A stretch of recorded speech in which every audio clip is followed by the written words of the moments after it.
तो made class हम लोगों ने अपने पिछले लेक्चर में मुकालमा पढ़ा था दर्जी खाने में। तो आज हम लोग अपनी एप्लीकेशन पढ़ते हैं। एप्लीकेशन है फ़ीस माफ़ी की दरख्वास्त। तो इसका तरीकाकार आपको बता दूं। तरीकाकार ये है कि आप लोगों ने लिखना है बाखिदमत जनाब प्रिंसिपल साहब गवर्नमेंट हाई स्कूल अलिफ पे जीम। ये आप लोग सेंटर में इसी तरह से कॉमर्स लगाएंगे।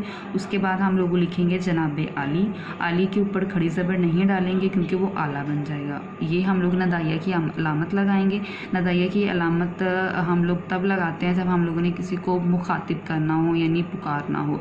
उसके बाद हम लोग लिखेंगे मोदबाना गुजारिश है। मोदबाना गुजारिश है लिख लें, नहायत अदब से इल्तमास है या फिर गुजारिश है। गुजारिश है कि मैं एक गरीब तालिब इल्म हूँ, बाप की आमदनी बहुत कम है या कलील है, हर वक्त पेट भरने के लाले पड़े रहते हैं। इस तरह से भी लिख सकते हैं कि मेरे अब्बू की आमदनी जो है वो बहुत कम है, जिसकी वजह से घर के अखराजात पूरे करना भी बहुत मुश्किल होता है। इसी वजह से मेरे लिए फ़ीस अदा करना दुश्वार हो रहा है।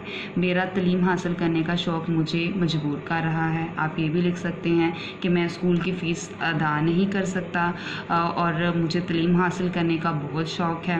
आपसे मदद की दरख्वास्त करूं, लिहाजा मुल्तमस हूँ। यहाँ आप ये भी लिख सकते हैं मेहरबानी फरमाकर मेरी फ़ीस माफ़ फरमा दें ताकि मैं अपनी तलीम जारी रख सकूँ और अपनी तलीम पर बाकायदगी से तवज्जो दे सकूँ। या ये भी लिख सकते हैं लिहाजा मुल्तमस हूँ कि स्कूल की फ़ीस माफ़ फरमाकर शुक्रिया का मौका अता फरमाएँ।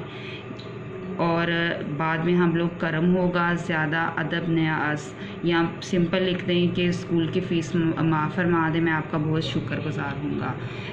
ऐन नवाजिश होगी। ऐन नवाजिश हम लोग लिखेंगे जब हमारा फ़िक्रा जहाँ पे ख़त्म होगा, हम लोग अपना फ़िक्रा ख़त्म होते ही वहाँ पे ऐन नवाजिश होगी लिख देंगे, जहाँ पे हमारा फ़िक्रा जो है वो ख़त्म होगा।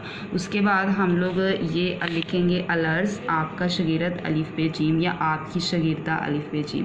अलर्ज़ हम लोग यहाँ साइड पे भी लिख सकते हैं और सेंटर में भी लिख सकते हैं। ये आप लोगों की जो एप्लीकेशन थी उसका तरीकाकार है। तो ये फ़ीस माफ़ी की एप्लीकेशन आप लोगों ने याद कर लेनी है। ओके, खुदा हाफिज़।